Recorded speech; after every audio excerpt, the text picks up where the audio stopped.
মেয়েটা যদি আসলে স্টুপিড ননসেন্স ইডিয়েট হয়ে থাকে, আপনার উচিত ছিল ওকে কষে চড় মেরে দেয়া।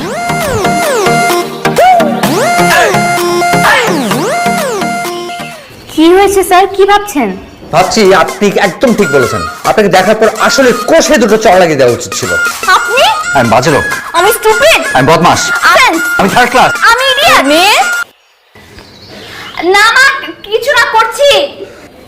শুনেন, আমাদের প্রবলেমটা আমরা বাইরে সলভ করবো, বাসায় যাতে আমার আম্মু কিছু না জানে। পড়া শুরু করেন।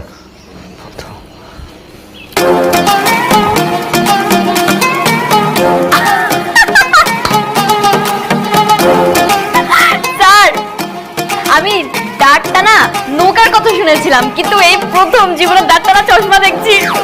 একদম ফালতু কথা বলবেন না। চশমার এই পাশে ডানটিটা ভেঙে গেছে।